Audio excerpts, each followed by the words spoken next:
Hello listeners. Imagine you're using a credit card, and you miss making a payment. What does your bank do? It charges you a massive interest on the overdue amount. It's almost like a punishment for not paying on time. Wait, what did you just heard? Was it correct? Absolutely yes. Before beginning with our episode, our goal with the Vishwakul updates is to simplify the biggest stories in the Indian markets and help you understand what they mean.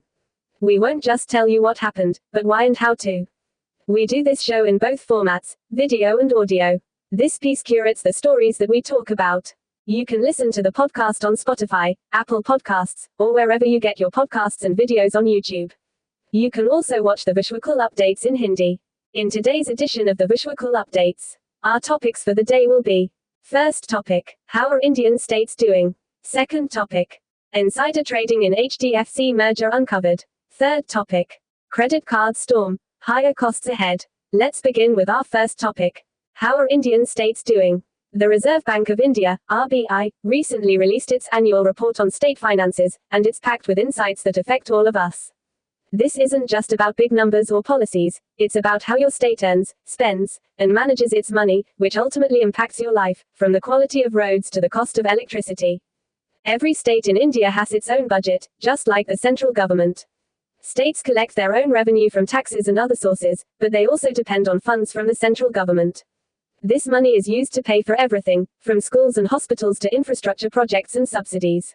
How states manage their money, whether they're spending more than they earn, how much they borrow, and where they spend, determines their financial health. A fiscal deficit occurs when a state spends more than it earns. Back in the early 2000s, states had a worrying fiscal deficit of 4.3% of India's GDP. But they've managed to bring this down to below 3% for 3 consecutive years, a commendable feat. Why does this matter? Because a lower fiscal deficit indicates better financial discipline and less reliance on borrowing. But here's the twist. While the fiscal deficit is under control, state debts remain high. Currently, state debt is at 28.5% of GDP, far above the recommended level of 20%.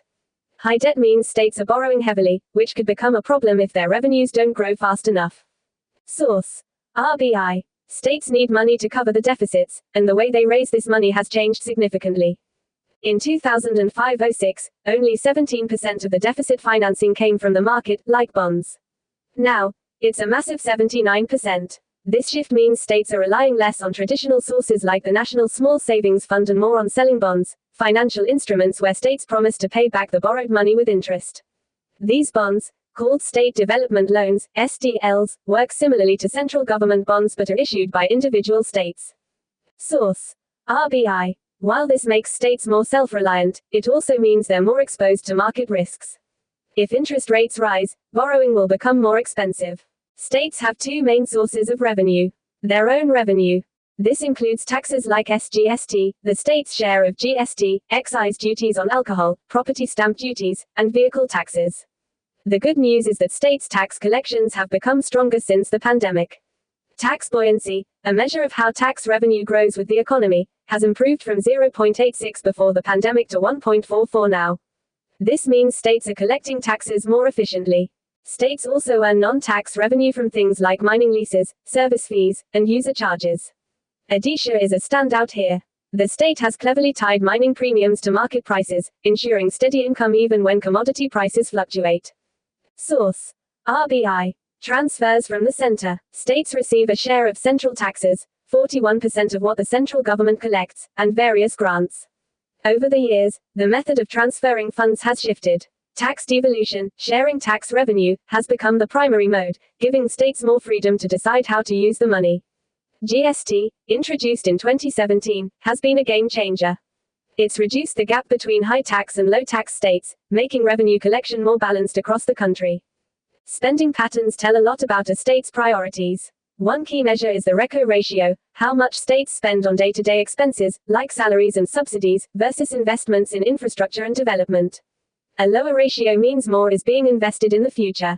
While the average reco ratio has improved from 6.3 in 2021-22 to 5.2 now, some states are still spending 10 times more on daily expenses than on future investments. Source: RBI. Here's where things get tricky: subsidies and freebies. Many states are offering farm loan waivers, free electricity, and cash transfers. While these provide immediate relief, they put significant strain on state finances and often come at the cost of crucial development spending. Source: RBI. Challenges in key sectors. Power sector, DISCOMs. Electricity distribution companies, or DISCOMs, are a financial black hole for many states. Despite multiple reforms, DISCOM debt has grown by 8.7% annually since 2016-17. By 2022-23, accumulated losses hit 6.5 lakh rupees crore, 2.4% of GDP. 6 states account for 75% of these losses. The center has offered states additional borrowing space to implement power sector reforms, but the results have been mixed. Source: RBI. R&D spending. Research and development are critical for innovation, but states spend just 0.1% of GDP on R&D. Most of this goes to medical research, health, and agriculture. This lack of investment could hamper long-term growth. Source: RBI. Pensions. The shift from the old pension scheme, OPS, to the new pension scheme, NPS, was meant to reduce fiscal stress. However, some states are reverting to OPS, which offers guaranteed benefits but adds to long-term financial burdens. The center is trying to strike a balance with a new unified pension scheme, offering states incentives to stick with NPS. States are adopting technology to improve governance and revenue collection. For instance, Gujarat has GST Seva Kendras for easier tax registration. Haryana uses QR code-based tracking for its alcohol supply chain. Delhi is developing eye-driven faceless GST administration. These innovations aren't just buzzwords, they're delivering real results in tax compliance and revenue growth. On the institutional front, states like Gujarat and Maharashtra have partnered with Niti Aayog to set up think tanks focused on data-driven policymaking. These efforts aim to bring a more analytical approach to governance. Climate change is becoming a major fiscal risk. Odisha is leading the way with climate budgeting and a budget stabilization fund. Other states need to follow suit to prepare for future challenges. However, transparency remains a concern. States report their finances differently, making it hard to get a clear picture. Uniform reporting standards and better quarterly data are critical, especially as India commits to global data transparency initiatives. The RBI's report highlights 3 priorities for states. Control subsidies. States need to rethink their freebies and focus on sustainable spending. Rationalize expenditure. Invest more in future development rather than daily operations. Improve transparency. Standardized reporting and robust data systems are essential. States also need a clear roadmap for reducing debt and increasing revenue efficiency. The path won't be easy, but with careful planning and innovation, they can balance their budgets and invest in a brighter future. This report isn't just a wake-up call for policymakers, it's a chance for all of us to understand how our states function and what needs to change. After all, every rupee spent or saved today shapes the India we'll live in tomorrow. Let's begin with our second topic: insider trading in HDFC Merger Uncovered. In the next story, let's discuss an insider trading case SEBI recently wrapped up. This case is connected to the HDFC Bank merger, which was a landmark event in Indian banking. But before diving into the details, let's first break down what insider trading means and why it's such a big deal. Imagine you're playing a card game. If someone at the table could secretly see everyone's cards, they'd have a massive advantage. That's basically what insider trading is, but in the stock market. It happens when someone uses confidential information, something not yet public, to buy or sell stocks. For example, let's say a person knows in advance that a company is about to announce a merger, a new product, or something else that could push the stock price up. If they trade stocks based on that information, it gives them an unfair advantage over regular investors. It undermines trust in the markets because not everyone is playing on an equal field. This is why regulators like SEBI keep a close eye on such activities. Now, let's talk about the event that triggered this case. In April 2022, HDFC Limited announced its merger with HDFC Bank. This wasn't just another deal, it was one of the biggest mergers in Indian banking history. Deals of this magnitude tend to drive up stock prices because they promise new opportunities for growth and profitability. However, SEBI noticed something odd. Before the merger was officially announced, there was unusual trading activity in the stocks of both HDFC and HDFC Bank. It was as if someone already knew about the merger and was trying to profit from it. This suspicion led SEBI to investigate further. SEBI's investigation uncovered 2 key individuals involved in this case: Nimai Parekh and his close friend, Rahul Dalal. Parekh worked at Deloitte, which had been hired by HDFC Bank on March 29, 2022, to help evaluate the merger. This role gave him early access to sensitive information about the deal, information that wasn't public yet. According to SEBI, Parekh didn't trade stocks himself, that would have been too obvious. Instead, he passed the information on to Dalal. But Dalal didn't trade in his own name either. Instead, he used his father's Hindu Undivided Family (HUF) account to make the trades. Now, let's pause for a moment to understand what exactly they traded. Instead of buying shares directly, Dalal purchased call options for both HDFC and HDFC Bank. Call options are contracts that give the buyer the right to purchase a stock at a specific price in the future. If the stock price goes up, the value of these options increases significantly. When the merger was announced, the stock prices of HDFC and HDFC Bank soared, as expected. Dalal then sold the call options, making a tidy profit of 5.67 lakh rupees from HDFC options and 2.52 lakh rupees from HDFC Bank options, a total of over 8 lakh rupees. What sealed the case for SEBI was the trail left behind. During the critical period leading up to the merger announcement, there was frequent communication between Parekh and Dalal. It was clear that they were coordinating their actions. While they tried to be clever by using a family account and trading in options, SEBI managed to connect the dots. Once SEBI had enough evidence, Parekh and Dalal opted for a settlement order. This is a legal arrangement where the accused neither admits nor denies the guilt but agrees to pay a fine to close the case. Parekh, being the one who leaked the information, was fined 39 lakh rupees. Dalal, who carried out the trades, paid 35 lakh rupees. Both fines were paid in December 2024, and the settlement order officially took effect on December 20, 2024. Interestingly, SEBI included a clause stating that if they later discover any false information or discrepancies, they reserve the right to reopen the case. In other words, the accused are still under scrutiny. This case shows how insider trading methods are becoming more sophisticated. People are no longer directly buying stocks in the names. Instead, they're using family accounts, trading in complex financial instruments like call options, and creating layers between the information source and the actual trades. However, it also highlights how SEBI's detection mechanisms are evolving. The regulator isn't just relying on traditional methods to catch wrongdoers. They're using advanced tools to track unusual patterns and connect seemingly unrelated dots, ensuring that even the most well-hidden schemes come to light. Insider trading isn't just about bending the rules, it's about breaking the trust that makes financial markets work. Cases like this remind us why regulators exist, to ensure fairness and keep markets functioning on an even playing field.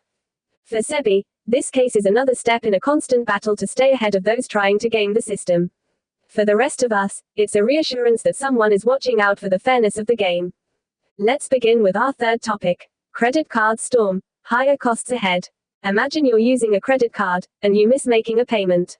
What does your bank do? It charges you a massive interest on the overdue amount. It's almost like a punishment for not paying on time.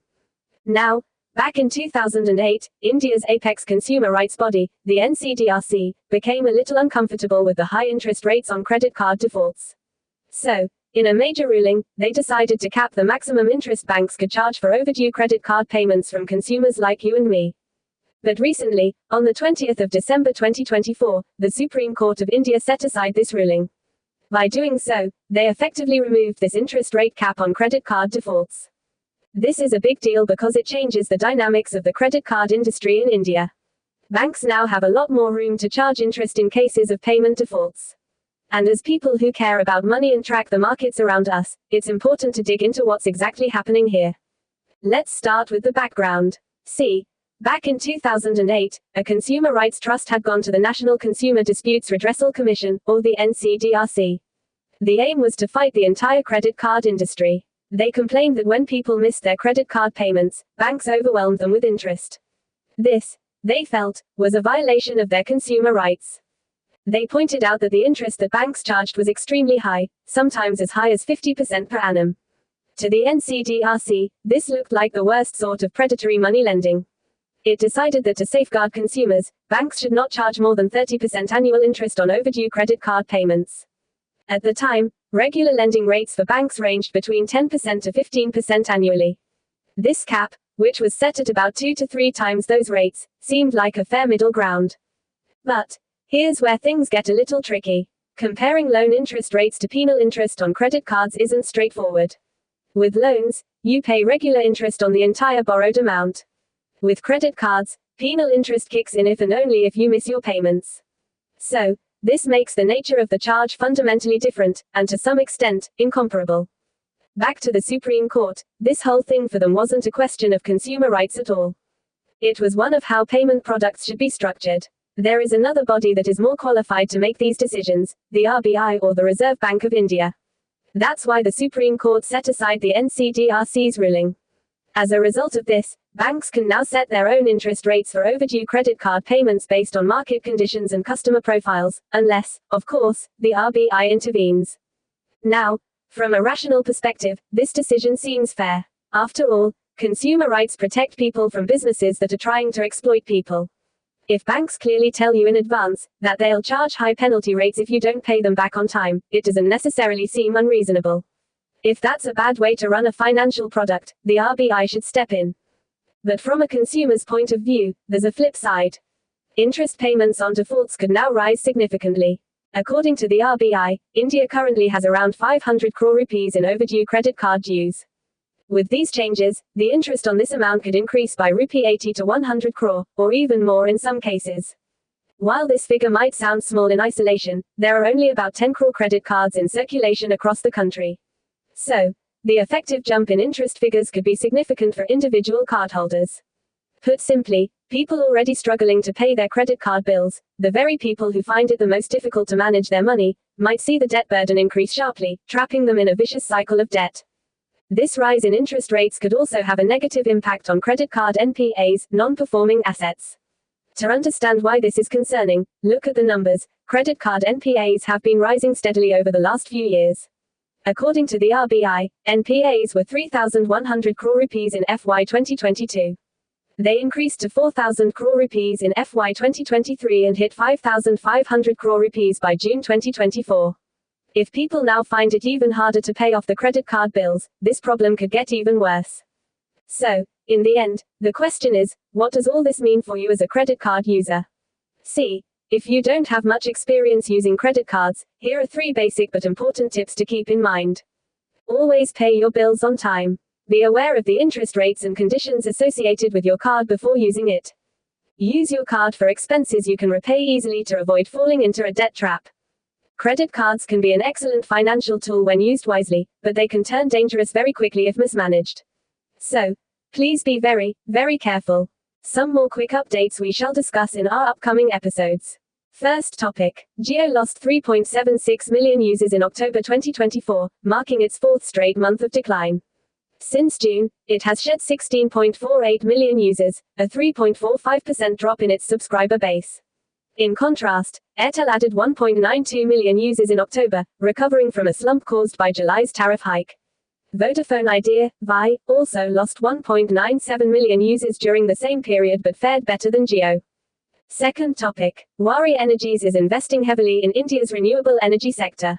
Key initiatives include 551 crore rupees for a 300 megawatts electrolyzer plant, 2,073 crore rupees for a 3.5 gigawatt-hours lithium-ion battery plant, and 130 crore rupees to expand its inverter business, all leveraging the PLI scheme. Third topic. Honda and Nissan will merge under a joint holding company by August 2026, with Honda leading governance. Honda's 1.1 trillion yen, $7 billion, share buyback highlights its financial strength, while Nissan aims to recover from a 70% profit drop. The merger, including Mitsubishi Motors, targets 3 trillion yen in operating profits through economies of scale and shared resources. Thank you for watching. Do share this with your friends and make them as smart as you are. Join the discussion on today's edition here.